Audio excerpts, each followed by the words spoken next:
Hi, Bev again with another video. And I said if anybody has a question, shoot it to me and I'll do a video on it. So somebody asked in particular about cricket as a sport in relation to strength training. And I thought, wow, that's pretty specific. So before I get started on strength training strategies, let me just say performance sports are very specific, right? They have specific goals. So cricket needs strength, power, cardiovascular, endurance, speed, flexibility, explosiveness. Well, other sports need other things, and it might be strength, stamina, forearms, core, like hockey, or gymnastics needs agility and balance. So they all need different things. And weight training is going to help with all of your performance sports. I don't care if you're after reaction time, speed, body part coordination, whatever.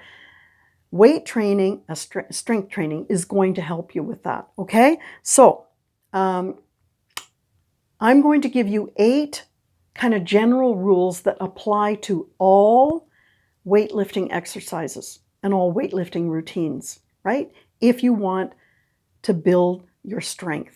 Okay, first one, only use the joints required to perform the exercise. So if you're doing tricep press downs or you're doing bicep curls, why the hell are you moving your shoulders, right? I call it a weight leakage problem. The minute that you start moving more joints than you need to do that exercise, you are spreading that weight over many more muscles. So each muscle helps out, but each muscle doesn't have to work that hard, right? And that's not the point of doing particular exercises. You have certain muscles that you're targeting, primary muscles. Let's make them do more of the work.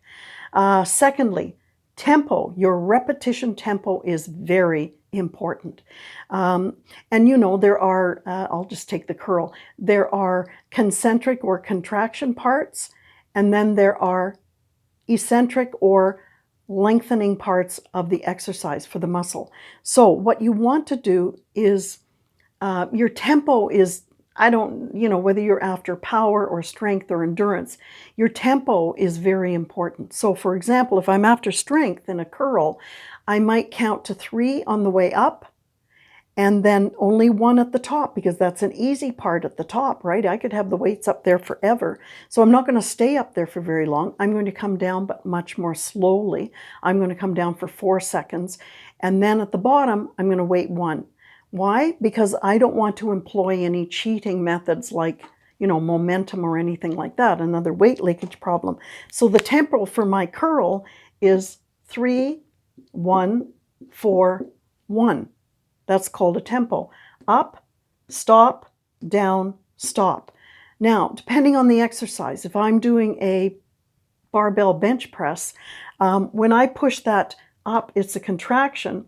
So I might go to a count of 3 on the way up, but you know what? I'm not stopping at all on the way, when I got the barbell all the way up, because that's the easiest part. Why the heck would I wait? I go up 3 and don't wait, and then I come down 4, and maybe I wait 1 or 2 at the bottom, and then I start another. So you have to be very careful with your tempo, okay? Now, balance your exercise selection. Do these, and it's usually guys, right? They're into their upper body and they don't do much leg work. And they're walking around on chicken legs. Well, it's not very aesthetically pleasing, right? Or how about the guys, and sorry guys, it's usually guys who build up their pecs, their chests. They're doing push-ups and bench presses and all that stuff, but they don't do a lot of back exercises. So what happens is, eventually they're walking around like this. Why?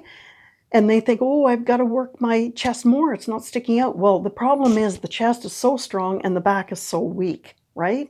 So that the strong chest is pulling a weak back and weak set of shoulders forward. So they get this rounded, no neck appearance, right? Not aesthetic. So be careful how you balance your exercises. And you don't have to reinvent the wheel. I mean, I see these people doing crazy types of exercises. The standard or more traditional exercises, they work. They worked for Arnold, they work for us, okay? So For example, I see people, and it's usually women, right? They put bands on their thighs and they're using those when they're doing squats. I really don't see the point of that. Why not just do a controlled squat in a good form, right? Why do you have to press out, the exercise? Just do the exercise. Or how about people use wristbands and hooks and all this when they're doing heavy weights like deadlifts. And I say, fine, that's great. You can lift a lot more weight when you remove your wrists from the mix. And I'm not contradicting this, because your wrists are not supposed to be moving, or, like if you have weak wrists or a weak grip, who cares in a deadlift? Because that's not what you're after, right? You're after your posterior chain. So take your wrists and your grip out of the mix. Use hooks, use wrist wraps, bands around, whatever. That's fine. But you don't come over and use them for a curl, right? You don't need, for example, a belt on when you're doing a bicep curl. It's ridiculous. So don't be reinventing the wheel. Have a training plan. When you go to the gym and you don't have a training plan, that's like, going on a car trip without a map, right? And you want to change it every 4 to 6 weeks, because your body is going to adapt. It always is adapting. It wants to save you. If you're killing some muscles, it's going to make them stronger. And after a while, if you keep doing the same exercises week in and week out, month after month, your body is adapted. It's not going to change. It's not going to get any stronger. So what you want to do is change it every 4 to 8 weeks. If nothing else, it helps you with boredom, right? And your training plan, you want to hit your muscles at least 2 times a week. And you want to ensure that you're not overtraining anything. So all of that is going to help you, right?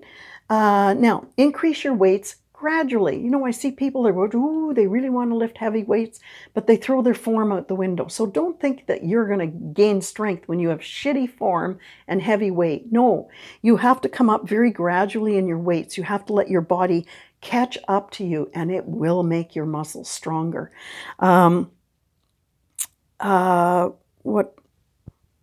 Travel with a logbook. Be like the big guys. Know where you're going. You've got a training plan.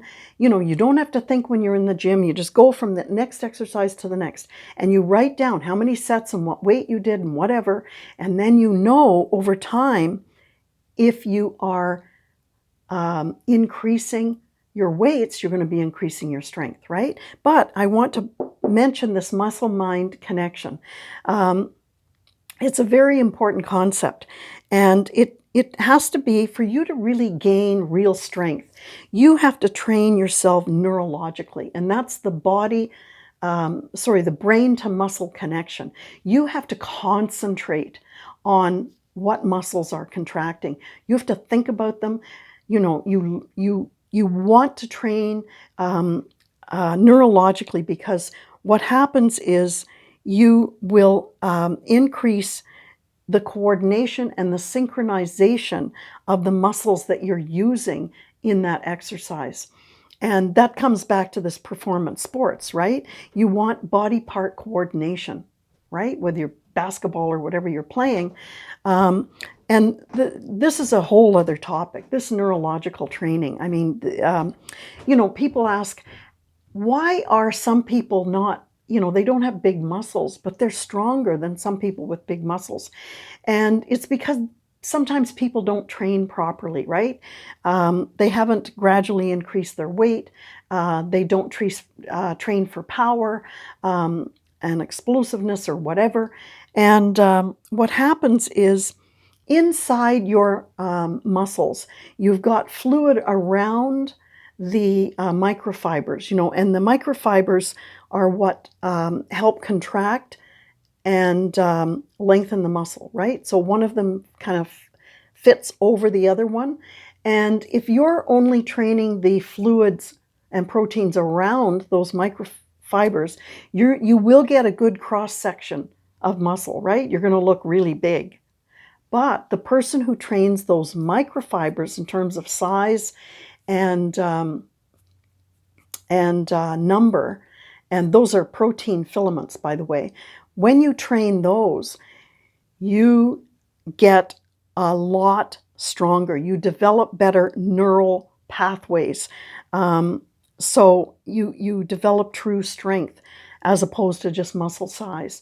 So these are just some points. I hope these help you. And as I said, this kind of thing is covered in my book.